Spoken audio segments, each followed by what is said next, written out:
Tanpa belas kasihan sedikit pun, pria ini melemparkan wanita itu ke arah jurang. Seorang pemuda yang sedang melakukan aktivitas penambangan melihat kejadian itu. Ternyata wanita yang dibuang itu masih hidup. Dewi Fortuna masih berpihak padanya. Ia tersangkut di dahan sebuah pohon. Pemuda ini meminta agar wanita itu jangan banyak bergerak. Kemudian pemuda itu kembali lagi dengan membawa ranting pohon. Dengan sekuat tenaga, akhirnya wanita ini bisa naik ke atas. Apa yang terjadi sebenarnya? Di hari itu, wanita ini baru saja bertemu dengan saudara kembarnya. Setelah berpuluh-puluh tahun berpisah, wanita ini adalah orang yang sangat kaya. Ia mengajak saudara kembarnya itu untuk tinggal di rumahnya. Wanita kaya ini berkata kepada saudara kembarnya itu, "Anggaplah rumah ini seperti rumahmu sendiri." Beberapa hari kemudian, wanita kaya ini diajak saudara kembarnya ke suatu tempat. Ia meminta kepada saudara kembarnya itu untuk menunggu sebentar. Kemudian ia bergegas pergi ke belakang untuk menemui seseorang.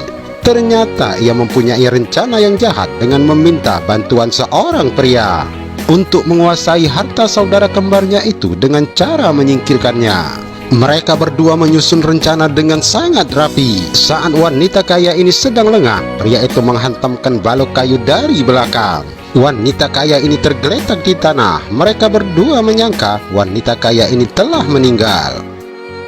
Setelah menceritakan semuanya, wanita kaya ini meminta bantuan kepada si pemuda untuk mengambil kembali haknya yang telah direbut oleh saudara kembarnya. Kemudian, pemuda ini mengajak wanita kaya itu untuk segera menyusun rencana. Sementara itu di rumah, saudara kembarnya sedang sibuk mempersiapkan dirinya untuk segera menikah dengan tunangannya. Pria ini tak menyadari sama sekali yang ada di depannya adalah saudara kembar dari tunangannya. Tetapi tiba-tiba saja wanita kaya ini muncul, membuat pria ini menjadi sangat kebingungan. Apa ini sebenarnya? Mana calon istriku? Ujar si pria.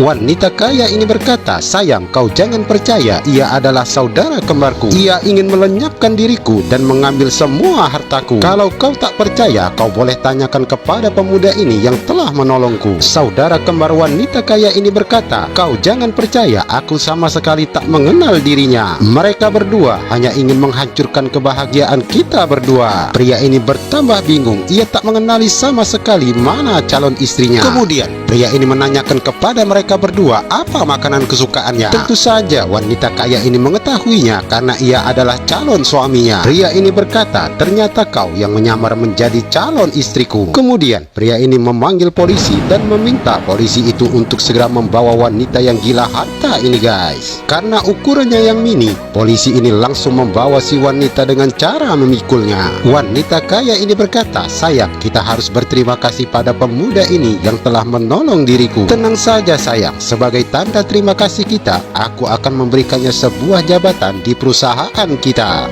Pemuda ini berterima kasih. Ia tak menduga sama sekali akan berkenalan dengan orang kaya yang baik hati.